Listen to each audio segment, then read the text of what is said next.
Hello friends, welcome to my YouTube channel. मैं हूं मनीष और आज हम लोग देखने वाले हैं एनसीईआरटी क्लास 9th का क्षितिज जो बुक है उसका चैप्टर 16 और 16 चैप्टर में जो हमारा दिया गया टॉपिक है वो है आमराज की दिशा। तो आज की वीडियो आप लोग के लिए बहुत ही ज़्यादा इम्पोर्टेंट रहने वाली है क्योंकि आज हम लोग क्लास 9 क्षितिज बुक का चैप्टर 16 आमराज की दिशा करने वाले हैं और इससे जितने भी एनसीईआरटी के बुक में जितने भी क्वेश्चन दिए गए हैं सारे क्वेश्चन का आंसर को इसमें दिया मिलेगा आपको।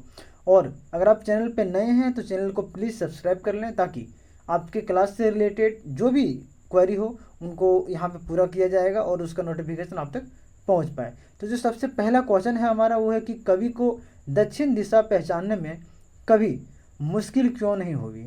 तो इसका सही उत्तर क्या हो जाएगा कि माँ के बार बार समझाने अर्थात बचपन से मिले गहरे संस्कारों के कारण कवि को दक्षिण दिशा पहचानने में कभी भी जो सो मुश्किल नहीं हुआ। कवि को दक्षिण दिशा पहचानने में मुश्किल क्यों नहीं हुआ, क्योंकि उसकी माँ बार बार समझा रही थी कि बेटा दक्षिण दिशा ये है, दक्षिण दिशा ये है। और जब आप चैप्टर को पढ़े होंगे तो आपको पूरी डिटेल में पता होगा कि संस्कार के कारण कवि को दक्षिण दिशा पहचानने में कभी भी मुश्किलें का सामना नहीं करना पड़ा। दूसरा जो क्वेश्चन है हमारा यहाँ पर, और दूसरा क्वेश्चन क्या है कि कवि ने ऐसा क्यों कहा कि दक्षिण को लांघ लेना संभव नहीं था। देखिए इसका आंसर आप यहाँ तक ही सिर्फ लिखोगे फिर भी आपको नंबर मिलेगा, लेकिन अगर क्वेश्चन 2 नंबर का रहे तो आप यहीं तक लिखिएगा, है ना। लेकिन अगर आपका आंसर जो है सो 5 नंबर का क्वेश्चन आ गया तब आपको लंबा लिखना पड़ेगा। तो कवि ने ऐसा क्यों कहा कि दक्षिण को लांघ लेना संभव नहीं था। तो दक्षिण दिशा का कोई छोर नहीं है, वह अनंत है, इसीलिए उसे लांघ लेना संभव नहीं था, कवि ने इसलिए ऐसा कहा। चलिए यहाँ तक तो आपका आंसर हो गया। लेकिन अगर आपके एग्जाम में जो क्वेश्चन आता है वो 5 मार्क्स का आता है तो आपको पता है कि अब 5 मार्क्स का जब आंसर क्वेश्चन आएगा आप 2 लाइन लिख के आओगे तो आंसर आपको नहीं मिलने वाला है, नंबर आपको नहीं मिलने वाला है। इसीलिए आपको क्या करना पड़ेगा, थोड़ा लॉन्ग लिखना पड़ेगा। इसलिए मैंने लॉन्ग और शॉर्ट दोनों इसमें ऐड किया हुआ है। अगर आप शॉर्ट लिखना चाहते हैं तो सिर्फ यहीं तक लिखें और लॉन्ग लिखना चाहते हैं तो आपको पूरा मैं बता रहा हूँ। कवि ने ऐसा क्यों कहा कि दक्षिण को लांघ लेना संभव नहीं था। दक्षिण दिशा का कोई छोर नहीं था, वह अनंत था, इसीलिए उसे लांघ लेना संभव नहीं था। उसके आगे क्या हो जाएगा, यह जो है सो क्या था, प्रतीकार्थ। प्रतीकार्थ यह है कि शोषण व्यवस्था का कोई निश्चित स्वरूप नहीं होता है, यह मनोभावना नए नए रूप धारण करती रहती है और अमर रहती है, इसीलिए कोई हमेशा हमेशा के लिए इसे मुक्त नहीं हो सकता है। यहाँ तक आपका जो है सो डायरेक्ट आंसर हो जाएगा सेकंड क्वेश्चन का। थर्ड देखते हैं हम लोग। थर्ड क्वेश्चन है कि कवि के अनुसार आज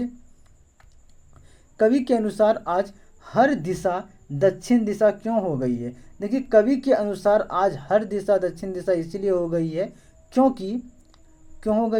क्योंकि दिशा दक्षिणपंथी विचारधारा या पूंजीवादी विचारधारा का प्रतीक है और यह विचारधारा पूंजीवादियों और शोषकों को बढ़ावा देती है। कवि को आज की स्थितियां देखकर लगता है कि आज सब और पूंजीवादी शोषकों का बोलबाला हो गया है और जहां भी देखो वहीं पर जो सो आम मनुष्यों का शोषण हो रहा है। इसीलिए कवि को आज जो सो क्या लग रहा है कि हर दिशा जो सो दक्षिण दिशा हो गई है। आप इसका शॉर्ट आंसर लिखना चाहते तो ये भी लिख सकते हैं कि क्वेश्चन पूछेगा कि कवि के अनुसार आज हर दिशा दक्षिण दिशा क्यों हो गई है, तो आप लिख सकते हो कि कवि के अनुसार आज हर दिशा दक्षिण दिशा हो गया है क्योंकि आजकल पूंजीवादी शासकों का बोलबाला हो गया है, जहाँ भी देखो वहीं आम मनुष्यों का शोषण हो रहा है। यहाँ से लेकर के और यहाँ तक, मैं इसको फिर से दिखाता हूँ, यहाँ से लेकर के और यहाँ तक आप आंसर लिखोगे शॉर्ट में तो आप लिख सकते हो, आपको नंबर मिल जाएगा। लेकिन अगर 5 मार्क्स का है तो आपको टोटल लिखना पड़ेगा कि कवि के अनुसार दक्षिण दिशा दक्षिणपंथी विचारधारा या पूंजीवादी विचारधारा का प्रतीक है और यह विचारधारा पूंजीवादियों और शीर्षकों को बढ़ावा देती है। कवि को आज की स्थिति को देखकर लगता है कि आज सब और पूंजीवादी शासकों को बोलबाला हो गया है, जहां भी देखो वहीं आम मनुष्यों का शोषण हो रहा है। तो आप अगर लॉन्ग लिखना चाहते हैं तो यहाँ से लेके यहाँ तक लिखें, शॉर्ट लिखना चाहते हैं तो कवि के अनुसार आज हर दिशा में दक्षिण दिशा क्यों हो गई है, तो शॉर्ट में ये लिख सकते हैं कि कवि के अनुसार आज हर दिशा दक्षिण दिशा हो गई है क्योंकि पूंजीवादी शासकों का बोलबाला हो गया है, जहाँ भी देखो वहीं आम मनुष्यों का शोषण हो रहा है। यहाँ तक लिख सकते हैं। आगे हम लोग बढ़ते हैं नेक्स्ट क्वेश्चन पे। और 4th नंबर जो क्वेश्चन है हमारा, क्वेश्चन क्या कह रहा है कि सभी दिशाओं में अमराज के आलीशान महल हैं और वे सभी एक साथ अपनी दहकती आँखों जो सो सहित विराजते हैं। ये हमारा क्वेश्चन है। अब इसका आंसर हमें क्या देना चाहिए और क्या दे सकते हैं? देखिए, ये दे सकते हैं कि कवि का कहना क्या है। देखिए, कवि कहता है कि शोषण करने वाले लोग अमराज की भांति क्रूर होते हैं। वे सर्वत्र ठाठ बाट से निवास करते हैं। सब जगह उनका एक एक हाल, सब जगह जो है सो उनका एक सा हाल है, और वे क्रोध, घृणा और क्रूरता से भरे होते हैं। वे सबके साथ कठोरता से पेश आते हैं, सबको लूटते हैं, धन दौलत को लूट के बड़े बड़े बंगले कोठी बनाते हैं। तो आप इसको लिख सकते हैं। ये तो आपको याद करने में भी टेंशन नहीं होगा, और ये छोटा भी आंसर भी है इसका, है ना। अब आगे बढ़ते हैं हम लोग। आगे देखिएगा, आपके बुक में जो क्वेश्चन दिया होगा उसमें रचना करके कुछ क्वेश्चन दिया होगा, रचना और अभिव्यक्ति का। हालांकि आप लिखे ना लिखे, लेकिन इस वीडियो में हम आपको टोटल क्वेश्चन जितने भी उसमें दिए गए सारा का सारा बताएंगे। क्वेश्चन क्या है कि कवि की माँ ईश्वर से प्रेरणा पाकर उससे कुछ मार्ग निर्देश देती है। आपकी भी माँ समय समय पर आपको क्या सीख देती होगी? सबकी माँ जो है सो एक जैसी होती है, सबकी माँ सीख देती है, जहाँ पे हम लोग देखते हैं। तो सबसे पहले वह आपको क्या सीख देती है, और दूसरा है कि क्या उनकी हर सीख आपको उचित जान जो सो पड़ती है? यदि हाँ तो क्यों, और क्यों नहीं तो क्यों नहीं, पूरा डिटेल में देना है। हालांकि इसके आंसर हम अपने तरीके से दे दिए, आप सब भी अपने तरीके से लिख सकते हैं। पहला का आंसर हो जाएगा कि मेरी माँ मुझे समय समय पर गरीबी और दया करने, बड़ों का आदर करने, गुरुओं का सम्मान करने और ईमानदारी से रहने की जो है सीख देती है। ये हम अपने हिसाब से लिखे हैं, बाकी आप भी तो यही लिखोगे ना, आंसर में थोड़ी आप दूसरा कुछ लिखोगे। तो पहला का आंसर क्या हो जाएगा कि मेरी माँ मुझे समय समय पर गरीबी पर दया करने, बड़ों का आदर करने, गुरुओं का सम्मान करने और ईमानदारी से रहने का सीख देती है। दूसरा जो क्वेश्चन है, वो दूसरा क्वेश्चन क्या है कि क्या उसकी हर सीख आपको उचित जान पड़ती है? क्या उसकी मम्मी की हर सीख जो है सो हमें सही लगती है? यदि हाँ तो क्यों, और अगर नहीं तो क्यों नहीं।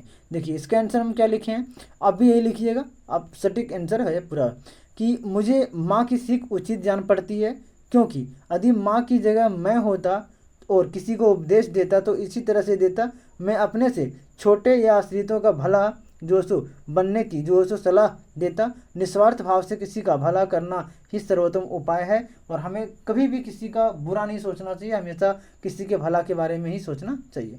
6 नंबर क्वेश्चन है कि कभी कभी उचित अनुचित निर्णय के पीछे ईश्वर का भय दिखाना आवश्यक हो जाता है। इसके क्या कारण हो सकता है?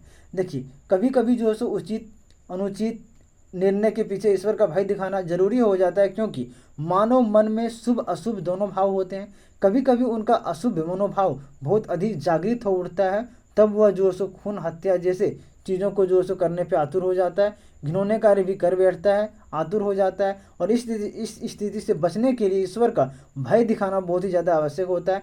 ईश्वर से भयभीत व्यक्ति मन से ही जो है सो मर्यादित हो जाता है, वह अहिंसक, निष्पाप और भला इंसान बन जाता है। हालांकि ये ईश्वर का जो यहाँ भय दिखाया जा रहा है, ये एक जगह पे भय भी दिखाया जाता है, कहीं कहीं पे अच्छा साबित होता है। मान लीजिए कोई आदमी किसी एग्जाम में फेल हो गया, उसे सहानुभूति दे करके और क्या बताया जाता है कि चलो भगवान सब देखता है, आज फेल हो गया, कल तुम पास हो जाओगे, जो होता है अच्छे के लिए होता है। इस तरह की सहानुभूति लोगों को दिया जाता है। ये सहानुभूति क्यों दिया जाता है? ताकि वो लोग गलत कदम ना उठा ले, इसीलिए सहानुभूति उसको दिया जाता है। और यहीं पे हमारा जो है इस चैप्टर का सारा क्वेश्चन कंप्लीट होता है। तो फिर मिलते हैं नेक्स्ट वीडियो में, तब तक के लिए धन्यवाद। चैनल पर नए हैं तो प्लीज़ चैनल को सब्सक्राइब कर लें और अपने दोस्तों के साथ शेयर जरूर करें। जितने भी ग्रुप हैं चलते हैं आपके, उन सभी ग्रुप में आप शेयर कर सकते हैं, ताकि आपके जो भी दोस्त सहपाठी हैं सभी को सटीक और सही आंसर मिले और आप अपनी ज़िंदगी में तरक्की करते रहे। फिर मिलते हैं नेक्स्ट वीडियो में, तब तक के लिए धन्यवाद। Bye bye, take care.